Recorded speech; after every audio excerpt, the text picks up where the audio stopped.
Hey guys, so I'm here today to talk about the frequently asked questions that I get from other hairstylists.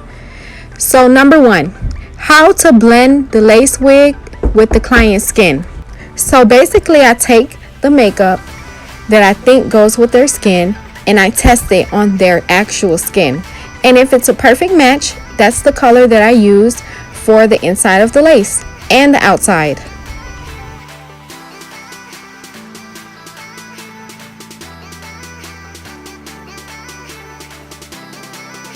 Question number two, how to make the hair flat on the lace.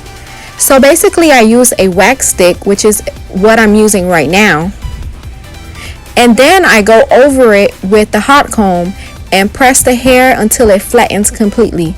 You may have to sometimes part in between to make sure you get the hair that's underneath to make sure that it's completely flat.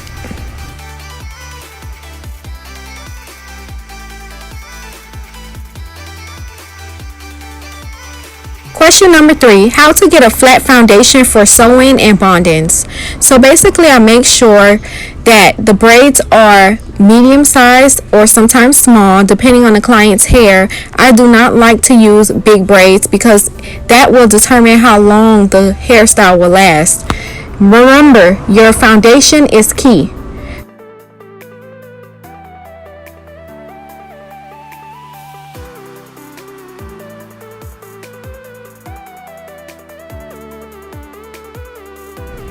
So this is my foundation for bonding. I actually create a braid around the perimeter of the client's head and also around the leave out. I stitch to the braid so that the cap does not come off. And this will protect the client's hair from any glue or any spritz that are used during the process of installing the tracks.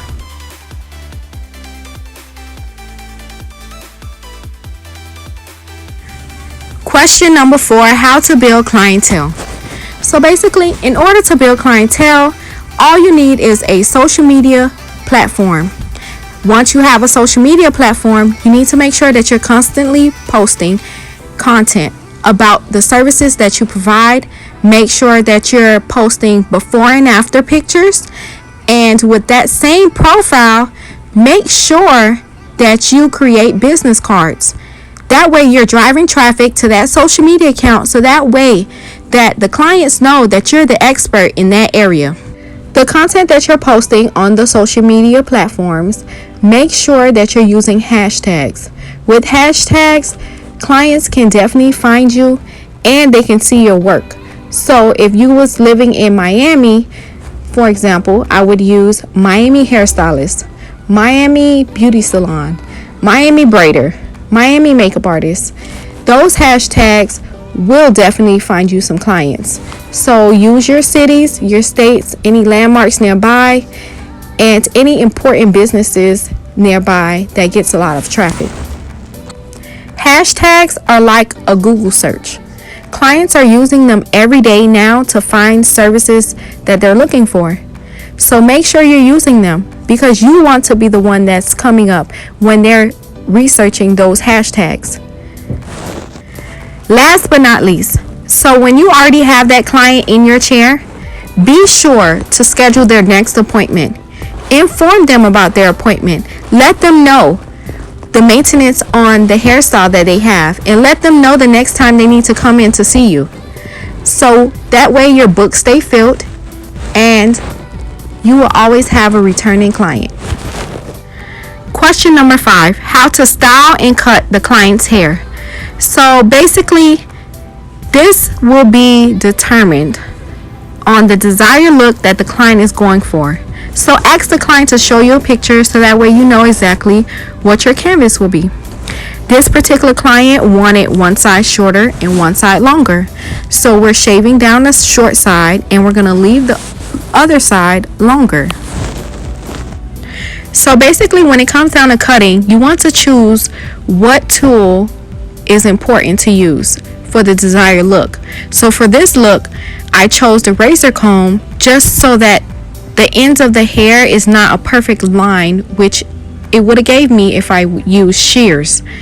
So I wanted to have it more choppy and natural looking versus a blunt cut. So when cutting curls, I like to use a razor comb. With shears, it would have had weight at the bottom of the hair. So with the razor comb, it actually eliminates the weight.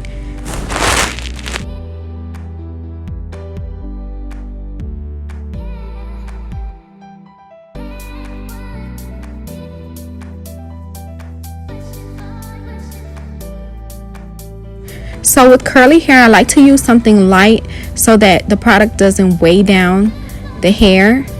And this actually defines the curls. So I'm using the Nairobi styling foam.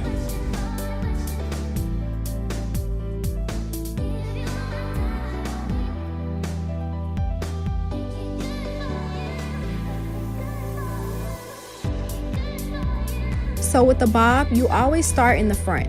That way you can ask the client their desired length, and you can use that length to cut the back and the other side of the client's hair.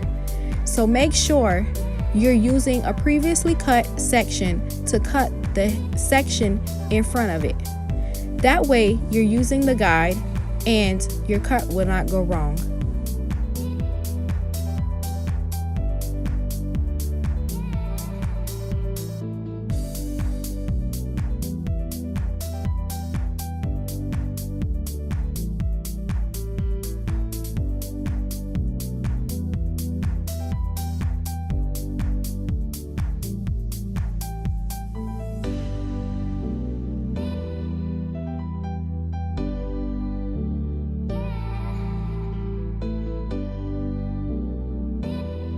So now it's time to style this bad boy. I like to use a styling spray and a shine spray. So with this desired look, the client did not want her ends to be bumped under. She wanted more of a blunt cut, so we kept the ends straight.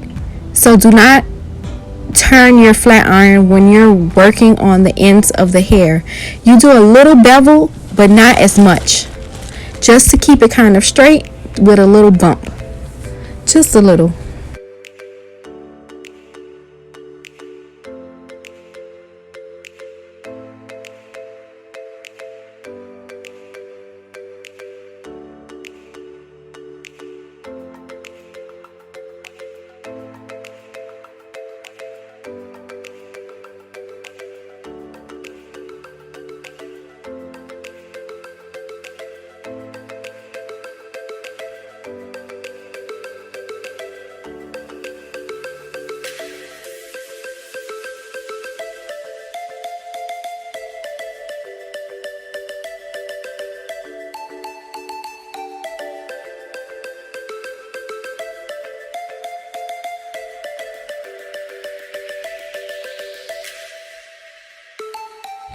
So if you're a stylist and you have any questions for me, I would be gladly to answer them for you. So leave your questions down below or follow me on Instagram at I am Zadana. Bye guys.